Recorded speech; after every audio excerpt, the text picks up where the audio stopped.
30 is the new 50, at least it feels like it. Because after years of sitting, being sedentary, eating junk food, doing absolutely nothing has led people to start complaining about aches and pains without realizing that they can fix that by changing a few lifestyle habits. I'm gonna show you how you can live to 100 years old, and not 100 years old where you're breaking down, 100 years old with fantastic quality life. The first thing is getting your cardio up. See, I grew up in Hong Kong, and I remember as a kid, every single morning I would see people walking, stretching, doing their Tai Chi. And I used to think that that was stupid. Like, why are you waking up so early and stretching and walking? It's useless. Well, that was until I was about 20 years old. I went to Hong Kong, and Hong Kong has a lot of mountains and a lot of hiking areas. So me and my friends, we decided to go for a hike. As we're hiking up, there's an elderly lady also going up the same mountain. We made it to the top and we felt pretty good, but when I looked a few meters away, the old lady was already there stretching, talking about what took you so long. And it was at that point I knew I was wrong, because guess what? Hong Kong right now at this moment has the longest living people on the planet for good reason. The main reason is activity and cardio. You need to be doing at least 150 meters of low to moderate cardio every single week. This is also zone 2 cardio, and 70 to 80 minutes of zone 4 or high intensity cardio every single week. Zone 2 cardio is like a 4 out of 10 on the RPE scale. Like when you're doing it, you should be able to hold a conversation. And this could be literally any activity.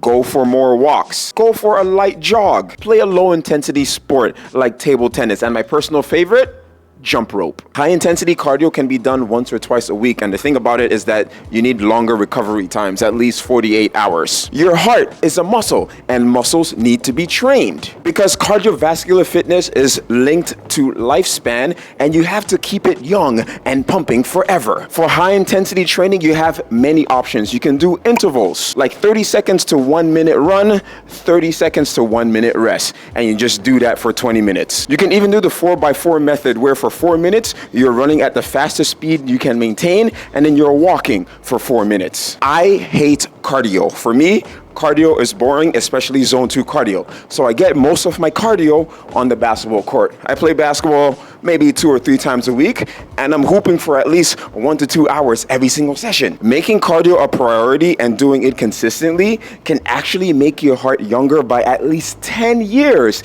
That way, you're not gonna get winded when you walk up the stairs. So do your cardio. And we have strength training. Now, if cardio improves the length of your life, strength training is gonna improve the quality of your life. I remember sitting in class in university, and the professor was telling us that we lose muscle at a rate of 3 to 8% every single year after 30, and fast twitch muscles as well. And I was like, huh?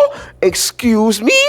Not me, I'm keeping everything. And it's very possible. Strength training is not all about just putting on as much muscle as you can. You gotta be functional as well. Because what strength training does for you is you're literally bulletproofing your body against age. You're making sure that as you get older, you're able to move and live life and not pull your back picking up your bag. See, I don't know if you know, the biggest risk as you get older is falling. This is why when your grandma falls, everyone freaks out because she almost lost her life. So what you gotta do, you gotta tell your granny to get her butt in the gym, because strength training is gonna help build and maintain muscle. Focus on compound lifts, exercises where you're using more than one muscle group. Master all movements: squat, hinge, push, pull, lunge, twist, carry. Work out 3 to 4 times a week, and make sure that you're lifting with good technique and also progressive overload. So my current workout routine, I'm working out 4 to 5 times a week, and I'm doing a upper lower split because I'm more into athletic training. But I also like variety, so I'm also working on calisthenic skills like handstands and front levers, because I believe very strongly you should not be only gym strong, you should be body weight strong as well. You got to be able to handle your own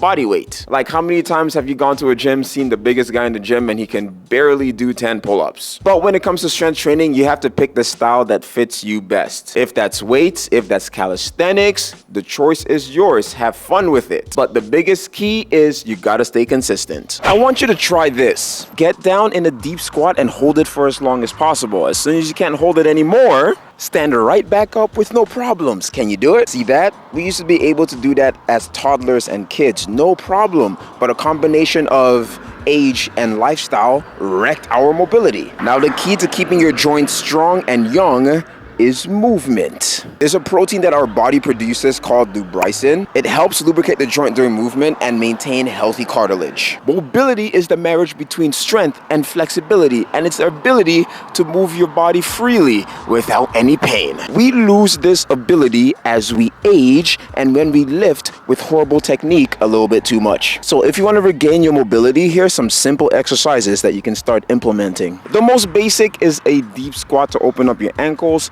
and your hips. And if you have problems holding this position, you can use assistance and go as low as you need. The ATG split squat, driving your knees as far as you can forward, keeping your back leg straight, and you want contact between your thigh and your hamstring. If the floor is too uncomfortable, start at a higher height and progress down. Dead hangs are fantastic, but I have nothing to hang on with here. The world's greatest stretch is also fantastic. You gotta be in lunge position, back leg going straight, hands on the floor. And with your inside hand, all you're going to do, rotate up to the sky or the ceiling and back down. And the final one is a butcher's block that's going to open up your shoulders and improve upper body mobility. If you do 5 to 10 minutes, 30-second holds for each exercise every single day, you are going to see a huge difference in your mobility and your freedom of movement.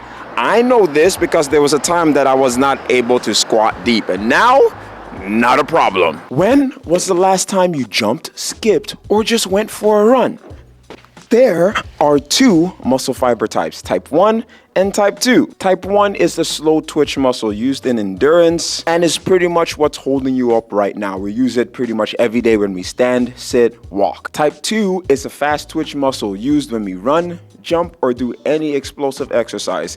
And guess which one decreases as we age?